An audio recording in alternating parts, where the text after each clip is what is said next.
সব থেকে বড় যে চাওয়া, আমাদের সব থেকে বড় যে চাওয়া সেটা হলো হেদায়েত, সরল সঠিক পথ। আমরা সেটা আল্লাহর কাছে আমরা আজকে চাইবো। দেখেন, আমরা শুরু করি, ইহদিনাস সিরাতাল মুস্তাকিম। ইহদি, ইহদি শব্দটা আসলে মূলত আসছে কোত্থেকে বলেন তো? হেদায়েত থেকে। আমরা সবাই বলি, আল্লাহ তুমি আমাকে হেদায়েত দাও, তুমি আমাকে হেদায়েত দাও। হেদায়েত শব্দের অর্থ কি? পথ প্রদর্শন করা, বা লক্ষ্যস্থলে পৌঁছে দেয়া। হুম, লক্ষ্যস্থলে কি করা? মুছে দেয়া। পৌঁছে দেয়া। এবং এই যে যে লক্ষ্যস্থলে পৌঁছে দেয়া, এটা দুই ধরনের হয়। যেমন দেখেন, হেদায়েতের কিন্তু অর্থ দুই ধরনের আছে, ভালো করে খেয়াল করবেন, এই পড়াটা কিন্তু খুবই জরুরি, গুরুত্বপূর্ণ। আমরা তো জানি যে অনেক ইংরেজিতে অনেক সময় ভার্বের পরে কি আসে? প্রিপজিশন আসে না?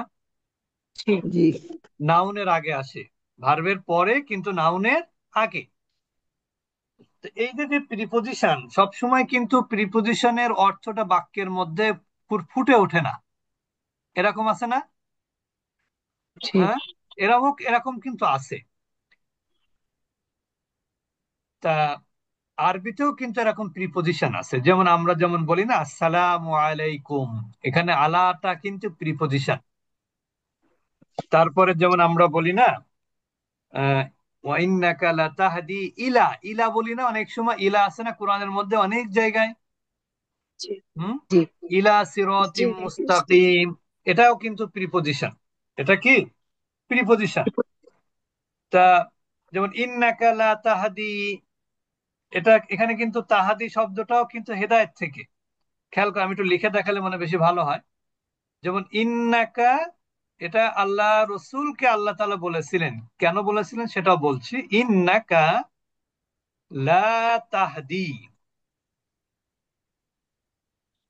তাহদি মান আহবাবতা। আহবাবতা মানে কি? ভালোবাসা। আহবাবতা, আপনারা জানেন যে আল্লাহ রসুল কিন্তু সবসময় চাইতেন তার চাচা আবু তালেব কি হোক? ইসলাম গ্রহণ করুক, ইসলাম গ্রহণ করুক, ঠিক না? হেদায়েত প্রাপ্ত হোক, এটা জি চাইতেন না আল্লাহ রসুল? জি জি জি তাই জন্য ওস্তাদ জি। আল্লাহ তাআলা আল্লাহ রসুলকে উদ্দেশ্য করে বলছেন, ইন্নাকা লা তাহদি মান আহবাবতা। অর্থাৎ, হে মোহাম্মদ, নিশ্চয়ই তুমি তাদেরকে লক্ষ্যস্থলে পৌঁছে দিতে পারবে না। এখানে লক্ষ্যস্থলে পৌঁছে দেওয়ার আরবি কোনটা বলেন তো? তাহদি। আমরা বললাম না হেদায়েতের অর্থ কি? লক্ষ্যস্থলে তাহদি। পৌঁছে দেয়া, মঞ্জিলে মাকসুদে, মঞ্জিলে মাকসুদে পৌঁছে দেয়া। তার মানে কি? সরল সঠিক পথ, যেটা হেদায়েত যেটাকে আমরা বলি। ইন্নাকা লা তাহদি মান আহবাবতা, এখানে কিন্তু দেখেন কোনো প্রিপজিশন নাই। আবার দেখেন, এটা একটু মাথায় রাখেন। আচ্ছা, এখানে আমি নিচে লিখে দিই, তাহলে আপনার পাশাপাশি থাকলে সুবিধা হবে। আবার আরেক জায়গায় আছে, ওয়া ইন্নাকা লা তাহদি, এখানেও লা তাহদি, ওখানেও লা তাহদি। লা তাহদি ইলা, এখানে কিন্তু আছে ইলা। তাহলে দেখেন, এখানে তাহাদি শব্দের পরে ইলা নাই, ইলাটা কিন্তু একটা প্রিপজিশন। কিন্তু জি। এখানে তাহাদির পরে কি আছে? ইলা আছে। এখানে তাহাদির পরে কি আছে? ইলা। ইলা আছে। তাহলে এইখানে হচ্ছে লক্ষ্যস্থলে পৌঁছে দেয়া, আর এইটা হচ্ছে পথ দেখানো। এখানে অর্থ কি? হে নবী, আপনি অবশ্যই সরল সঠিক পথ প্রদর্শন করেন। বুঝতে পেরেছেন? এখানে লা তাহাদি মানে লা না, কিন্তু লা ভুল হয়েছে বানানটা আমার, এখানে লা হবে লা তাহাদি, লা তাহাদি, লা টান হবে না আর কি। তো এখানে লা তাহাদি অর্থ করা হয়েছে লক্ষ্যস্থলে পৌঁছে দেয়া, আর এখানে লা তাহাদি অর্থ করা হয়েছে হলো পথ প্রদর্শন করা। এবার একটা উদাহরণ দেই। মনে করেন আমি বসুন্ধরার গেট থেকে বের হলাম, আমি যাব কোথায়? আমি যাব হলো বসুন্ধরা সিটিতে। বসুন্ধরা আবাসিক এলাকার গেট থেকে বের হয়ে যাব কোথায়? বসুন্ধরা সিটিতে। এখন আমি গেটে একজন লোককে পেলাম, তাকে জিজ্ঞেস করলাম, ভাই আমি কোথায় যাব? বসুন্ধরা সিটিতে যাব, তো আমি কিভাবে যাব? এখন একজন লোক আমাকে কি করলো জানেন? উনি আমাকে তার গাড়িতে করে নিয়ে বসুন্ধরা সিটিতে নামিয়ে উনি চলে গেলেন হলো অন্য কাজে, ওনার ব্যক্তিগত কাজে। আরেকজন লোক, আরেকদিন আমি বের হলাম, আমি যাব উত্তরা রাজুকের অফিসে। রাজুক অফিস কি উত্তরা নাকি নাকি ইসে মতিঝিলে, কোথায়? আচ্ছা যাই হোক, যেখানেই মতিঝিল, হোক। মতিঝিল, হ্যাঁ, মতিঝিল স্যার, মতিঝিল ওস্তাদ, মতিঝিল, হ্যাঁ, মতিঝিলে। বাংলাদেশ ব্যাংকের জি পাশে মনে হয়। আচ্ছা যাই জি হোক, জি। তা আমি এখন ওই দিন ধরে নিলাম আমি যাব হচ্ছে রাজুকে। এখন আমি গেটে একজনকে জিজ্ঞেস করলাম, ভাই আমি রাজুকে যাব কিভাবে? তো ওই ভাইটা বললো, আপনি একটা কাজ করেন, এই সামনে দেখেন কাউন্টার আছে, বাস কাউন্টার, ওটা হচ্ছে আপনার ইসিবি চত্বর থেকে একটা এসি গাড়ি আসে, ওটা ডাইরেক্ট মতিঝিল যায়। আপনি ওই গাড়িতে উঠে আপনি চলে যাবেন, ওইখানে গিয়ে জিজ্ঞেস করলেই হবে যে রাজুকের অফিস কোথায়। এখন বলেন, একজন লোক আপনাকে সাথে করে নিয়ে নামিয়ে দিয়েছে কোথায়? একবারে আপনার গন্তব্যে, লক্ষ্যে। আরেকজন লোক আপনাকে কি বলেছে? যে ডিরেকশন, আপনি পথ সামনে দিয়ে দেখিয়েছে। ওইভাবে এইভাবে বাসে উঠে আপনি কোথায় যাবেন? উত্তরায় চলে যাবেন, ওই সরি রাজুকে চলে যাবেন। বলেন জি, কার আন্তরিকতা বেশি? প্রথম যে জনের। পৌঁছে দিয়েছে, লক্ষ্যে প্রথম পৌঁছে জনের। দিয়েছে তার আন্তরিকতা। যে প্রথম পৌঁছে জনের দিয়েছে তার আন্তরিকতা আন্তরিকতা বেশি। বেশি। আর ওইখানে কিন্তু কি নাই, জি প্রিপোজিশন নাই। জি। আর যেখানে প্রিপোজিশন আছে সেখানে আন্তরিকতাটা কিছু কি আছে, একটু ঘাটতি আছে কম কমতি নাকি? আছে। একটু কম আছে, মানে একবারে নাই তা না, একটু কম আছে। তা ইহদিনা ঘাটতি আছে। সিরাতাল মুস্তাকিম যদি আমরা এখানে পড়ি, তাহলে এখানে আমরা আল্লাহকে কি বলছি বলেন তো? পথ সরল প্রদর্শন পথ করার জন্য। দেখানোর জন্য বলছে। আমাদেরকে পথ একবারে এমন ভাবে পৌঁছে আপনি দেওয়ার আমাদের জন্য। পথ প্রদর্শন করেন, আমি যেন আর পেছন থেকে পিছনে এসে পাপ না করতে পারি। তার মানে কি, একবারে লক্ষ্যে পৌঁছে দেন, আমাকে পরিপূর্ণ হেদায়েত দান করেন। এটাই কিন্তু সেই দোয়া। জি। আমরা যদিও শোনা যাচ্ছে ইংরেজিতে না আমরা তো। বলি show me the right path, show me the right path, তাই বলি না ইংরেজি মিনিং?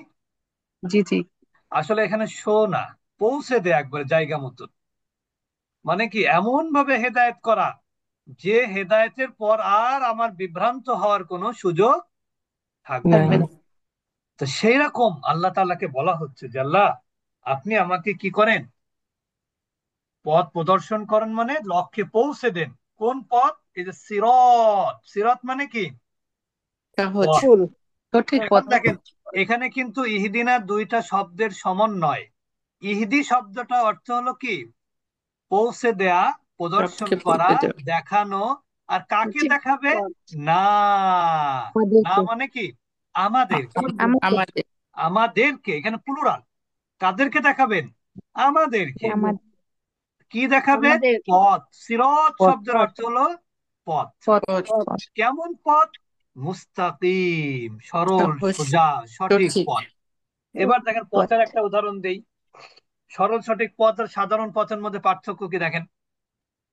আপনাকে আমি, ধরে নেন আপনাকে আমি দিলাম হচ্ছে নর্থ বাস স্ট্যান্ডে দাঁড় করে দিয়ে বললাম, আপনি এইভাবে ওইভাবে যে এইভাবে গিয়ে গিয়ে ইউনাইটেড হসপিটালের গেটে গিয়ে বলবেন যে এই রোগী কোন মানে নাম এই, ফোন নাম্বার এই, কোথায় ভর্তি আছে আমি একটু দেখবো। বুঝতে পেরেছেন? এইভাবে বললেন, আর আপনাকে কি হলো, আপনাকে, আপনি যে যাচ্ছেন, বলেন তো রাস্তাটা শর্ট, আঁকা বাঁকা না সমান সমান রাস্তা? আঁকা আঁকা পাকা। বাঁকা। আঁকা বাঁকা। তখন আপনি কি করবেন বলেন তো? যখনই মোড় আসবে তখন আপনি একজনকে জিজ্ঞেস করবেন না, ভাই আমি এটা ডানে ইউনাইটেড যাব না হসপিটালে বামে যাব, যাব। হুম। ডাইনে যাব না বামে যাব, কোন দিকে যাব? তাহলে পথটা, এটা কি সহজ হলো না কঠিন হয়ে গেল? কঠিন। কঠিন। কঠিন হয়ে গেল। হ্যাঁ, আর আমি যদি আপনাকে বলি যে ভাই আপনি, আপনি যাবেন হচ্ছে ইউনাইটেড ইউনিভার্সিটিতে, ইউনাইটেড ইউনিভার্সিটিতে যাবেন, সেটা হচ্ছে 100 ফিটে। এখন আমি বললাম কি, নতুন বাজারে দাঁড় করে দিয়ে বললাম সোজা চলে যাবেন একবারে। আপনার কি এই পথ, ইউনাইটেড ইউনিভার্সিটি পথ খুঁজতে কি, ইউনিভার্সিটি খুঁজতে অসুবিধা হবে নাকি সুবিধা হবে? সুবিধা হবে। সুবিধা হবে। সুবিধা হবে। তা এই পথ মানে হচ্ছে সোজা পথ। এই ইউনাইটেড ইউনাইটেড ইউনিভার্সিটির যে সিঁড়ি দেখা পথ, হবে। সেই পথটা কি? সোজা, সোজা। সরল এবং সহজ। ঠিক না? তা আমাদেরকে এমন সোজা সরল পথ আমাদেরকে পৌঁছে দিন, মানে কি আমার যেন কোনো প্রকার আমার এই মানে এই চলার পথটা যেন কি হয়, মসৃণ হয়। সঠিক বলছেন। মসৃণ বলতে এখানে যেন শয়তান আমাকে কোনোভাবে ওয়াসওয়াসা দিতে না পারে, ঠিক না? আল্লাহ রসুলকে সাহাবীরা জিজ্ঞেস করেছিলেন, যেহেতু আল্লাহ কোরআনে নাজিল করেছেন একটা আয়াত যেখানে আল্লাহ তাআলা বলছেন যে আমি প্রত্যেক নবীর জন্য একজন করে শয়তান কি করেছি, নির্ধারণ করেছি। এখন নবীর জন্য যদি শয়তান নির্ধারণ করা থাকে তা আমার আপনার জন্য কি নাই? অবশ্যই আছে। অবশ্যই আছে। তা এখন সাহাবীরা তখন আল্লাহ রসুলকে জিজ্ঞেস করলো, আল্লাহ রসুল আপনারও ক্ষেত্রেও তাই? তখন আল্লাহ রসুল বললেন, হ্যাঁ আমার ক্ষেত্রেও তাই। তখন আল্লাহ রসুল বললেন, দেখো প্রত্যেক নবী বা প্রত্যেক ব্যক্তির পেছনে একজন করে শয়তান আছে, এটা যেমন ঠিক আমার পেছনে শয়তান আছে, কিন্তু সবাইকে ভুল পথে পরিচালিত করার চেষ্টা করলেও আমাকে শয়তান কি করে, ভুল পথে পরিচালিত করার চেষ্টা করে না। করে না। কেন করে না? তার কারণ আল্লাহ আমাকে উপরে রহমত করেছেন। আল্লাহ আমাকে শয়তানকে সেভাবে সে পাওয়ার আল্লাহ তাআলা দেননি আমার ব্যাপারে কোনো কিছু করানোর। তো এই যে যদি আমি আল্লাহর কাছে সেই দোয়া করি যে আল্লাহ আমাকে সরল সঠিক পূর্ণ পন্থা মোদের দাও গো বলি, চালাও সে পথে যে পথে তোমার প্রিয়জন গেছে চলি, ঠিক না? তো সেই পথে আমাকে কি করো, আমাদেরকে পরিচালিত করো। যে হেদায়েত শব্দটা দেখেন, কেউ কেউ বলেছে যে হেদায়েত দ্বারা এখানে উদ্দেশ্য হলো, সুন্দর একটা ব্যাখ্যা দিয়েছেন কেউ কেউ, যে কাউকে গন্তব্যের দিকে অনুগ্রহের সাথে পথ প্রদর্শন করা। আর এই হেদায়েত করার ক্ষমতা একমাত্র কার বলেন তো? আল্লাহ সুবহানাহু আল্লাহ ওয়া তাআলার। আল্লাহ আল্লাহ সুবহানাহু ওয়া তাআলা। রসুল কিন্তু পারেননি তার চাচাকে শোনা হেদায়েত যাচ্ছে করতে, না। পারেননি, ঠিক না? তো এই জি জন্য হুজুর। এটা হচ্ছে সেই হেদায়েত। আল্লাহর কাছে যখন হেদায়েত চাইবেন, সূরা ফাতিহা যখন পড়বেন, তখন এই বিষয়গুলো মাথায় আনবেন, তাহলে দেখবেন যে আস্তে আস্তে নামাজের মধ্যে মনোযোগও বাড়বে, এবং আপনার কি হবে, নামাজের মধ্যে আপনার নামাজটাও কবুল হওয়ার সম্ভাবনা সেনসেশন থাকবে, বাড়বে। ঠিক না? এই জন্য ইহদিনাস সিরাতাল মুস্তাকিম, এটা গেল সরল সঠিক মানে আমাকে পথ প্রদর্শন করো, আল্লাহকে বলা হচ্ছে আর কি, এটা দোয়া। জি। সিরাতাল্লাযিনা আনআমতা আলাইহিম, ওই যে চালাও সে পথে যে পথে তোমার প্রিয়জন প্রিয়জন। গেছে চলি। তো এই যে সিরাত সেই পথ, আল্লাযিনা যাদেরকে, আনআমতা আপনি নিয়ামত দিয়েছেন, অনুগ্রহ করেছেন, আলাইহিম মানে কি তাদের উপর। কারা তারা? নবিয়্যিন, সিদ্দিকিন, শুহাদা, সালেহীন। বুঝতে পেরেছেন? যেমন এখানে বলা হয়েছে কোরআনের একটা এই আয়াতের ব্যাখ্যা আরেক আয়াত দিয়ে দেয়া যায়। মাইয়ুতিইল্লাহা ওয়ার রাসূলা, যারা আল্লাহর অনুসরণ করে, আর রসুলা রসুলের অনুসরণ করে, ফাউলাইকা মাআল্লাযীনা, তারা কাদের সাথে থাকবে, কাদের সঙ্গী হবে? মাআল্লাযীনা সালিহিন আনআমাল্লাহু সাদিকিন। আলাইহিম মিনান নাবিয়্যিন ওয়াস সিদ্দীকিন ওয়াস শুহাদাই ওয়াস সালিহিন। তাদের সঙ্গী হবে যারা আল্লাহর এবং আল্লাহ রসুলের আনুগত্য করেছে। আল্লাহ রসুলের আনুগত, আল্লাহ তাআলা রসুলের ব্যাপারে কি বলেছেন? মা আতাকুমুর রাসূলু ফাখুযু ওয়া মা নাহাকুম আনহু ফান্তাহু, যে তুমি আমার রসুল যা নিয়ে এসেছেন সেটাকে তোমরা ধরো, মানে কি সে তার অনুসরণ করো, আর যেটা কি করেছেন, যেটা নিষেধ করেছেন সেটা থেকে তোমরা কি করো, বিরত থাকো। দূরে থেকে বিরত থাকবে। তাহলে সিরাতাল্লাযীনা আনআমতা আলাইহিম মানে কি কাদের পথ এটা? নবিয়্যিন, সিদ্দিকিন, শুহাদা, সালেহীন। সালেহিন। এই জন্য আপনাকে, আমরা অনেক সময় কি বলি যে আমি যদি অমুকের মতো হতে পারতাম, হ্যাঁ, তাহলে কিন্তু আপনি হতে পারবেন না। যদি আল্লাহর কাছে চাইতে হবে সব থেকে বড়টা, সব কাছে বড়টা চাইতে হবে, তাহলে তার থেকে নিচেরটা পাবেন। আর যদি সব থেকে নিচেরটা চান তাহলে কি একটাও পাবেন? হুম। জি না। জি না। পাবেন না। বুঝতে পেরেছেন? এই জন্য যখন সিরাতাল্লাযীনা আনআমতা আলাইহিম যখন নামাজের মধ্যে বলবেন, তখন কিন্তু এইভাবে মাথায় আনবেন যে নবীন, আল্লাহ নবীদের সাথে যেন আমাদের কি হয়, সিদ্দিকিনদের সাক্ষাৎ। সাথে যেন হয়, এইভাবে বলবেন আর কি। তাহলে দেখবেন আল্লাহ তাআলা আপনারও মনের মধ্যে একটা অন্যরকম ফিলিংস তৈরি হবে। তাহলে ইনশাআল্লাহ। সিরাতাল্লাযীনা আনআমতা আলাইহিম গায়রিল মাগদুবি আলাইহিম ওয়ালাদ-দাল্লিন, ওই যে সে পথে নয় যে পথে তোমার অভিশাপ, অভিশপ্ত। ভ্রান্ত চির পরিতাপ, ঠিক না? তো গয়রিল মানে গয়রি মানে ব্যতীত নয়, এটা কোরআনে আছে 147 জায়গাতে আছে। মাকদুব, আমরা যে বলি মাঝে মাঝে যে ভাই বেশি পাপ করো না আল্লাহর গজব আসবে, তো এখন আসলে গজবটা কি জিনিস? হ্যাঁ, গজব মানে আল্লাহর ক্রোধ। রাগ। আমরা মনে করি কি, আমার নাউজুবিল্লাহ আমার একটা শরীর একটু অসুস্থ হলো, এই যে করোনা হলো মানুষের, এটা মনে হয় আল্লাহর গজব। আসলে এটা গজব না, এটা গজবের বহিঃপ্রকাশ। এটা কি? গজবের বহিঃপ্রকাশ। গজব শব্দ মানে কি, আল্লাহ তাআলা আপনার উপরে রাগান্বিত হয়েছেন। কেন রাগান্বিত হয়েছেন? আপনি আল্লাহর হুকুম মানেন না তাই। তাহলে বলছে সেই পথে নয় যাদের উপরে আল্লাহর কি আছে, ক্রোধ আছে। বুঝতে পেরেছেন? তাহলে দোয়া কিন্তু এখনো শেষ হয়নি।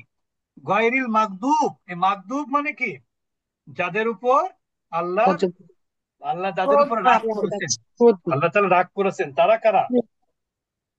তারা হলো যারা, কাফের। যারা ধর্মকে ব্যক্তিগত স্বার্থে ব্যবহার করেছেন, বিরুদ্ধাচার, অর্থাৎ যারা আল্লাহ তাআলা আদেশ মান্য করতে গাফিলতি করেছে। বুঝতে পেরেছেন? তারা হচ্ছে ইহুদি। মাগদুব দ্বারা কাদেরকে উদ্দেশ্য করা হয়েছে? ইহুদিরা। ইহুদি। ইহুদি। ইহুদিরা দেখেন, আপনারা তো জানেন আল্লাহ রসুলের আগমনের কথা কিন্তু ইহুদিরা জানতো। আর জি ইহুদিরা আল্লাহর কাছে কিন্তু দোয়াও করেছিল যে মোহাম্মদ, যে আল্লাহ তুমি তাড়াতাড়ি পাঠাও, মোহাম্মদকে তাড়াতাড়ি পাঠাও। তার কারণ কি? তারা মনে করেছিল মোহাম্মদ মানে তাদের বংশ থেকে আসবে, আর তাদের বংশ হুম, থেকে আসলে কি হবে, তাদের মর্যাদা বেড়ে যাবে, সবাই তাদেরকে সার সার করবে, সালাম দেবে সবাই তাদেরকে, ঠিক না? জি যেমন জি। আমরা কি করি, আমরা যদি মনে করি, দেখেন আমাদের মধ্যে কেউ যদি ডক্টর ইউনূস সাহেবের আত্মীয় হয়, সে কি বলে, কোথাও গিয়ে বলে আমার মামাকে ফোন দিয়েছিলাম গত রাতে। এটা কি গর্ব করে না সে? হ্যাঁ। জি। এই যে যে বিষয়টা দেখেন, পাওয়ারের, সবাই পাওয়ারের পূজা করে। সবাই কিসের পূজা করে? সবাই পাওয়ার, পাওয়ার। ঠিক না? তা দেখা যাচ্ছে যে ওই ইহুদিরা যখন দেখলো যে মোহাম্মদ তাদের বংশ থেকে আসেনি, ঠিক না, তখন হুম। তারা মোহাম্মদের সাথে শত্রুতা শুরু করলো। কিন্তু এর কিন্তু আগে, এরা। তার জন্মের আগ পর্যন্ত তারা চেয়েছে মোহাম্মদ যেন দ্রুততার সাথে আসে। বুঝেছেন? এই জন্য তারা হচ্ছে মাগদূব। আল্লাহ তাদের উপরে ভীষণ রাগান্বিত হয়েছেন, কারণ তারা সবকিছু জানতো মোহাম্মদ সম্পর্কে। মোহাম্মদ শেষ নবী, এবং মোহাম্মদ আসার পরে পূর্ববর্তী সকল ধর্মীয় অনুশাসন যেগুলো, সেগুলো যদি ইসলামের মধ্যে থাকে তাহলে সেটা গ্রহণযোগ্য হবে, নাইলে সব কি হয়ে যাবে, বাতিল আগের হয়ে যাবে। শরিয়ত, আগের শরিয়ত সব বাতিল হয়ে যাবে। কিন্তু তারা কি করেছে, মুহাম্মাদের শরিয়তকে তারা মেনে নেয়নি, বরং তারা আগের শরিয়তের উপরেই তারা প্রতিষ্ঠিত ছিল। এজন্য আল্লাহ তাআলা তাদের উপরে কি হয়েছেন, অসন্তুষ্ট। অসন্তুষ্ট হয়েছেন। গয়রিল মাগদুবি আলাইহিম, আলা মানে উপরে, হিম মানে তাদের। যেমন মাগদুব যাদের উপরে ক্রোধ প্রাপ্ত হয়েছে, যারা মাজলুম যাদের উপরে জুলুম করা হয়েছে, একই ধরনের শব্দ। মাজলুম বলি না আমরা, মাজলুম মানে কি যার উপরে জুলুম করা হয়েছে। মাগদুব মানে কি যার উপরে ক্রোধ আপতিত হয়েছে, সেও মাগদুব। আর এটা হলো ইহুদি। ওলা দলিন, দলিন কারা? খ্রিস্টান, নাসারা। দলিন কারা? খ্রিস্টান। কিন্তু তাদের সমস্যা কি, তারা কিন্তু তারা কম জানতো আর কি, এবং তারা কি করেনি, যতটুকু জেনেছে ততটুকুর উপরেও আমল করেনি। পথভ্রষ্ট হয়েছে তারা। তারা কি হয়েছে, যারা প্রাপ্ত। পথভ্রষ্ট তারাই হলো নাসারা বা খ্রিস্টান। এই যে আমরা শেষ মানে সূরা ফাতিহা শেষের দিকে কি বললাম, যে আল্লাহ তুমি আমাকে সরল সঠিক আমাদেরকে পথ দেখাও, সেই পথ যে পথে তোমার যে পথে পরিচালিত হওয়ার জন্য তারা কি পেয়েছে, তোমার নিয়ামত লাভ করেছে, ঠিক না? এটা শাব্দিক অর্থ বলছে আর কি। আর সেই পথে নয় যারা তোমার ক্রোধ অর্জন করেছে, অর্থাৎ তাদের উপরে তোমার ক্রোধ আপতিত হয়েছে। আর সেই পথেও নয় যারা পথভ্রষ্ট হয়েছে, সেই পথে আমাদেরকে কি করো না, পরিচালিত করো না। তাহলে শেষে কি বলতে হবে? আমিন বলতে হবে, ঠিক না? এটা একটা দোয়া যেহেতু, তাহলে আপনাকে কি বলতে হবে? আমিন। আমিন শব্দের অর্থ কি? তাকাব্বাল মিন্না, আল্লাহ আমাদের পক্ষ থেকে এই দোয়াটা কি করো, কবুল করে নাও। কবুল করে নিন। বুঝতে পেরেছেন? তো এটা হলো সূরা ফাতিহার অর্থ, আমরা দেখলাম মোটামুটি সংক্ষেপে। এখন আমরা চলে যাব একটু গ্রামারের দিকে। অনেক কথা আছে সূরা ফাতিহায়, বলতে গেলে অনেক সময় লাগবে, এই জন্য আমরা বেশি সময় নিলাম না। আগামীকাল বিকাল 4টায় কিন্তু সূরা ফাতিহার উপরে শব্দ শব্দে শব্দে সূরা আল ফাতিহা এভাবে আমাদের শুরু হবে ইনশাল্লাহ। আমাদের টার্গেট একেবারে সূরা নাস পর্যন্ত আমরা এভাবে শব্দ শব্দ অর্থ আমরা প্র্যাকটিস করব, অনুশীলন করবো আর কি ইনশাল্লাহ।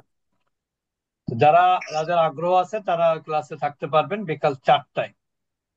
আচ্ছা, আমরা আগামীকাল সব। আগামীকাল শুরু ইনশাল্লাহ। জি, আচ্ছা। আচ্ছা, আমরা ওস্তাদ এখন ক্লাস, চলে যাব। বলেন। ওস্তাদ ওই কি বলছেন আগামীকাল 4টা, এটা আমি বুঝে উঠতে পারিনি।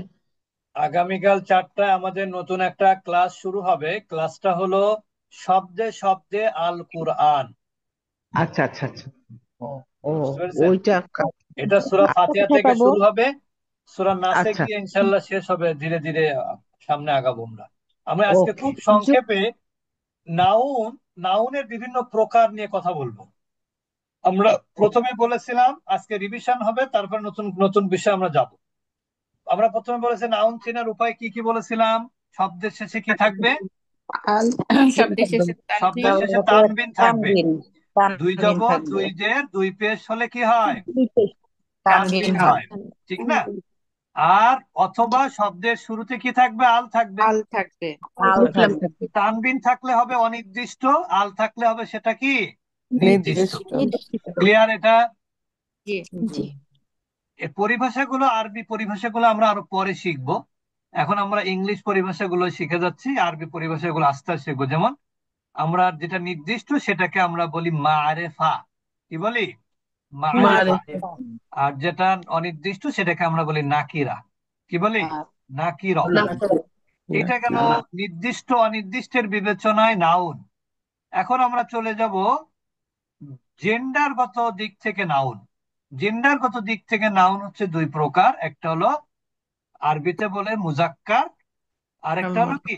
মুয়ান্নাস। মুন্নাস। অর্থাৎ একটা মুয়ান্নাস। মাস্কুলিন আর একটা হচ্ছে কি? ফেমিনিন। ফেমিনিন। একটা মাস্কুলিনকে ফেমিনিন করার নিয়ম হচ্ছে, যেমন মুসলিমুন, এটা শেষে কি দিতে হয়? গোলতা। গোলদা। গোলটা, গোলতা দিলে সেই তানবিনটা কোথায় চলে যাবে? গোলতার উপরে গোলটার চলে যাবে। উপরে আর গোলতার আগের অক্ষরে কি যাবে? জবর। জবর। তাহলে মুসলিমুনটা ফেমিনিন কি হবে? মুসলিম। মুসলিমাতুন। এই নিয়মেই কিন্তু সকল মুয়ান্নাস হয়।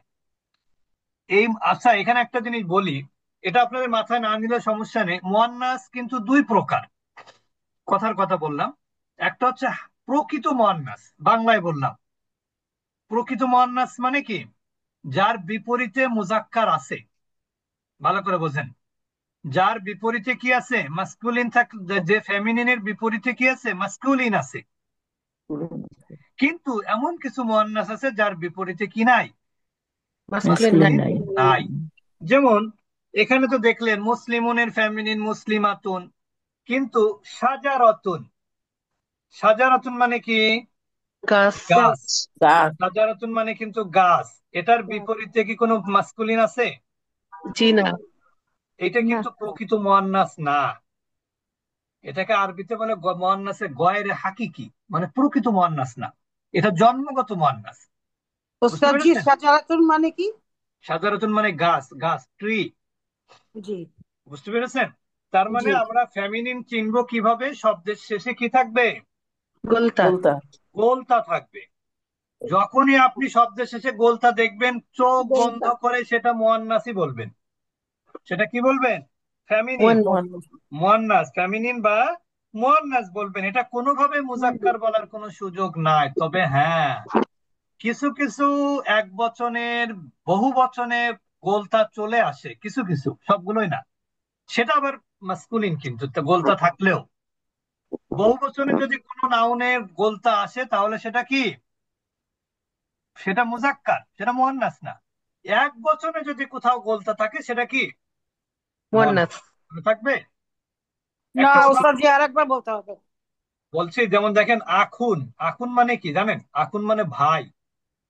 ভাই। ভাই। আখুন মানে কি? এখন এখন মানে ভাই ভাই। ভাই। ভাই। ভাই এটার বহু বচন কি জানেন? খাওয়াতুন। ইখওয়াতুন। ইখওয়াতুন। ইখওয়াতুন। এটার বহু বচন কি? ইখওয়াতুন। ইখওয়াতুন। এখন আপনি দেখতেছেন এখানে গোলতা আছে, তার মানে কি এটা মুয়ান্নাস?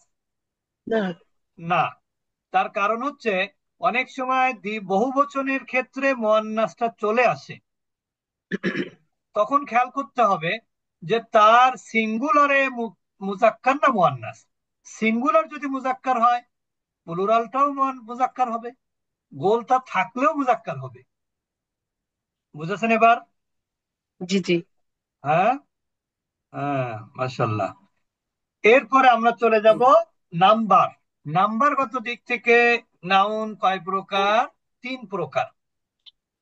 একটা হচ্ছে কি ওয়াহিদ, বা যেটাকে আমরা বলি সিঙ্গুলার। যেমন মুসলিমুন, এটা কি সিঙ্গুলার না? জি জি একজন সিঙ্গুলার নাউনে কি সিঙ্গুলার জি থাকবে? কিভাবে চিনবেন? একটা জিনিস বলি, সিঙ্গুলার নাউনের শেষে তানবিন থাকবে। কি থাকবে? তানবিন। তানবিন থাকবে। সিঙ্গুলার নাউনের শুরুতে যদি আল থাকে, তাহলে শেষে কিন্তু তানবিন থাকবে না। কি বললাম? বুঝি নাই। কোন শুরুতে নাউনের আল থাকলে শুরুতে শেষে যদি তানবিন আল থাকে, তাহলে শেষে তানবিন আর থাকবে না। তানবিন থাকবে কারণ না আচ্ছা আলটা তো ডেফিনিটেড সাইন, আবার তানবিনটা তো ইনডিফিনিটেড সাইন। একই নাউনে কি দুই ধরন ব্যবহার করা যায়? না। না না যায় না। না এখানে আল, হ্যাঁ,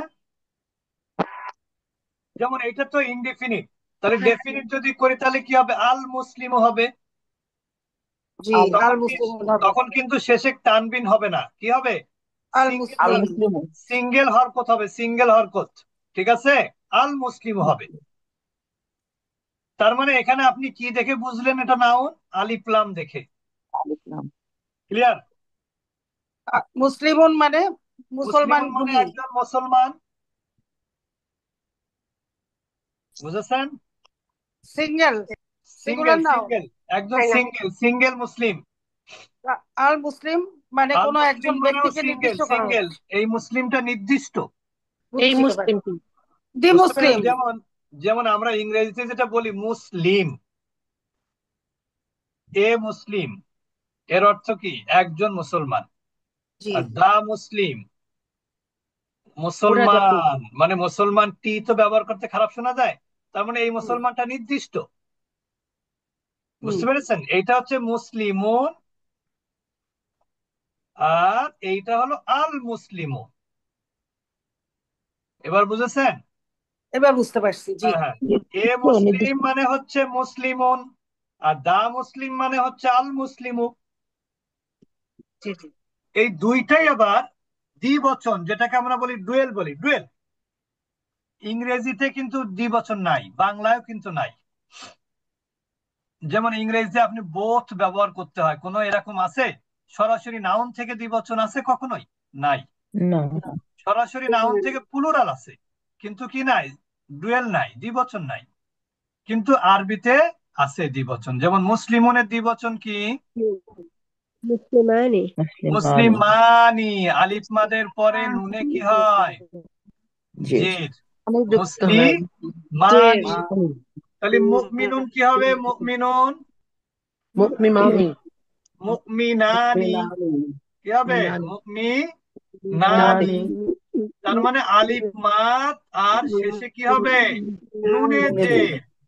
দ্বিবচনে কি হয়? আলিফ মাদ নুনে জের। এবার দেখেন বহু বচন কি হবে? মুসলিমুনা। ওয়াও মাদ নুনে জবর। তাহলে কি হলো? মুসলিমুনা।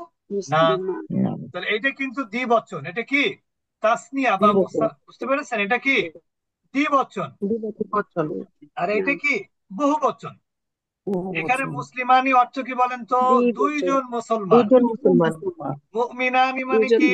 দুইজন দুজন মুমিন। মুমিন সলিহুন মানে একজন সালেহ। আর সলিহানি কি হবে? দুইজন দুইজন সালেহ। বুঝতে পেরেছেন এবার? আর মুসলিমুনা মানে কি? দুইয়ের অধিক মুসলমান। অনেক মুসলমান হ্যাঁ। আর মুমিনুনা মানে কি? অনেক অধিক মুমিন। হ্যাঁ, দুইয়ের অধিক মানে অনেক মুমিন। এইগুলো হচ্ছে আপনার এক বচন, দ্বিবচন, বহুবচন।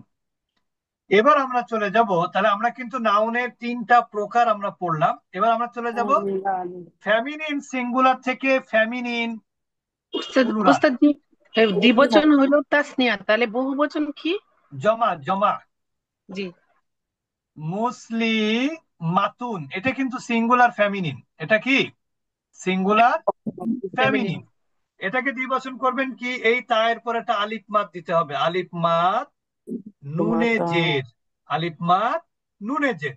এখন বলেন, আলিফ মাদ করতে গেলে আলিফের পূর্বে কি দিতে হবে? আলিফ মাদ হলে আলিফের আগে কি দিতে হয়?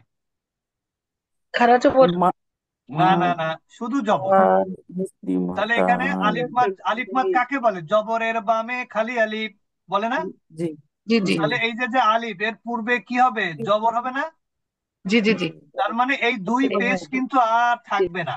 কি হবে জি দ্বিবচন করতে হলে? এবার আপনার জবর করতে হবে। জবর দিতে হবে। এখন এই তাটার সাথে কি আলিফ কখনো যুক্ত করা যায়? না। কোন তার সাথে না। কখনো আলিফ যুক্ত হয় না, এর জন্য এখানে লম্বা তা দিতে হবে। বুঝতে পেরেছেন এবার? তাহলে কি হবে? মুসলিম মাতানি। এটা কি বচন? দ্বিবচন। দ্বিবচন। বুঝেছেন এবার? জি। তাহলে মুমিনাতুন কি হবে দ্বিবচনে? মুমিন মুমিনাতানি। মুমিনাতানি। আর তাহলে যদি বলি কাফিরাতুন কি হবে? কাফিরাতান। সবিরাতুন কি হবে? সবিরতান। কাফিরাতানি। এটা গেল দ্বিবচন। এবার আমরা চলে যাব বহু বচন। বহু বচন কিন্তু এক বচন থেকেই হয়, দ্বিবচন থেকে না। বহু জি বচনের নিয়ম হলো, এই যে যে গোলটা, এইটাকে আপনার লম্বাতায় কনভার্ট করতে হবে। কি করতে হবে? লম্বাতে কনভার্ট লম্বা করতে করে হবে। দিতে হবে, নাহলে তো মাদ হবে না। তাহলে কি হবে? মুসলিমাতুন, এই তায়ের আগে একটা আলিফ দিতে হবে। তায়ের আগে একটা আলিফ, আলিফ। যেমন মুসলিমাতুন। এই তাটা হয়ে যাবে লম্বা তা, আর এর আগের অক্ষর হবে মাদ। তাহলে কি হয়ে গেল? মাতুন। মুসলিমাতুন। তাহলে এবার বলেন মুমিনাতুন কি হবে বহু বচন? মুমিনাত। হ্যাঁ। এবার বলেন তো মুশরিকাতুন কি হবে? মুশরিকাত।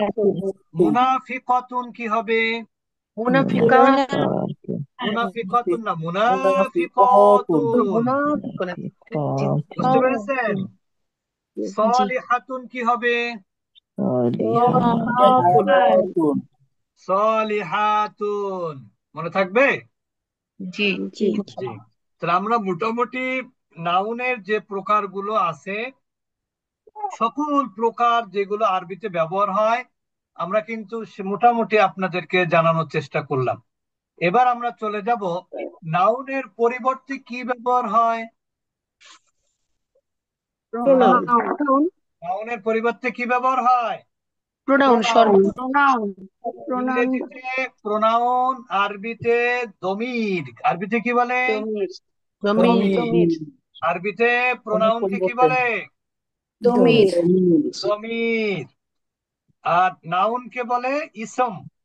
নাউনকে কি বলে? ইসম। ইসম। ওই যে আপনারা দেখেন না, অনেকে জিজ্ঞেস করে মাস মুকা, মাইস মুকা, তোমার নাম কি? ওই ইসমুন মানে নাম। নাউন কাকে বল? কোন কিছুর নামকেই তো নাউন বলে, জি জি ঠিক না? তো ওই জন্য আমার নাউনের পরিবর্তে যেটা ব্যবহার হয় সেটা হলো প্রোনাউন বা জমির। আরবিতে দমির, বাংলায় সর্বনাম। বাংলায় কি? একদম সর্বনাম। সর্বনাম। তাহলে যেমন আমরা যেমন বলেন রহিমের পরিবর্তে থার্ড পার্সনে কি ব্যবহার হয় ইংরেজিতে? সে। ই। আরবিতে বলা হবে হুয়া। আরবিতে কি হবে? হুয়া। হুয়া। যেমন আপনারা সূরা ইখলাস পড়েছেন না? কুল হুয়াল্লাহু আহাদ। ওই জি। হুয়া মানে কি? তিনি। সে। হুয়া মানে কি? তিনি। সে। অর্থাৎ আল্লাহর ক্ষেত্রে আমরা তিনি বললাম, কিন্তু ব্যক্তির ক্ষেত্রে আমরা কি বলবো? সে বলবো। সে। তাহলে কুল হুয়াল্লাহু আহাদ, ঠিক না? তাহলে হুয়া অর্থ কি? সে। সে। হুয়া অর্থ সে। সে। তা এরপরে দেখেন থার্ড আমাদের কিন্তু সর্বনাম গুলো কি আছে, দ্বিবচন আছে, বহুবচন আছে, এগুলো কিন্তু সর্বনাম গুলোও আছে। বুঝতে পেরেছেন? জি তা আমার মনে হয় একটু আজকে একটু বেশি প্রেসার হয়ে গেছে। আমরা এই যে সর্বনামের একটা চার্ট আপনাদের গ্রুপে দিয়ে দিব, আপনারা ওইটা নিজেরা নিজেরা পড়বেন আগে, তাহলে আগামী ক্লাসে আমরা পড়লে আপনাদের জন্য সহজ হবে। আর আজকে এই পর্যন্তই থাক। আজকে এই পর্যন্তই থাক। আর আমরা যতটুকু পড়েছি আমাদের ফিরোজা আপা যদি একটু এ বিষয়ে আপনাদের একটু প্র্যাকটিস করায়, তাহলে মনে হয় আপনাদের জন্য একটু ভালো হবে সম্ভবত। তা আপনারা একটু যারা প্র্যাকটিস করতে ইচ্ছুক তারা থাকবেন। আর এই ক্লাসটি হবে আগামী শনিবার রাত কয়টায়? সোয়া 7:30। আটটায়। সোয়া আটটায়। আটটায়। আর আমাদের এই সপ্তাহে আগামীকাল সোমবার বিকাল 4 ঘটিকায় এক শব্দে শব্দে আল কোরআন সূরাতুল ফাতিহা থেকে আমরা শুরু করছি ইনশাল্লাহ। ওইটা কি এটা এভরিডে তে হবে স্যার? ওইটা হবে সোম মঙ্গলবার বিকাল 4টায়। জি। আচ্ছা, আরেকটা বিষয় হলো আমাদের বেশ কিছু নতুন ক্লাস কিন্তু চলছে। যেমন মেয়েদের তাজবিদের ক্লাস হয় সোম এবং বুধবার রাত 8:15। ছেলেদের তাজবিদের ক্লাস হয় আলাদা ক্লাস, সেটা হলো প্রতি মঙ্গলবার এবং বৃহস্পতিবার রাত 8:45টায়। আর আগামী সপ্তাহে আমরা একটা তাজবিদের নতুন ক্লাস শুরু করব ভোরবেলা 5:30 বা 6:45টার দিকে ভোরে। আমরা দোয়া পড়ে শেষ করব। সুবহানাকাল্লাহুম্মা ওয়া বিহামদিকা নাশহাদু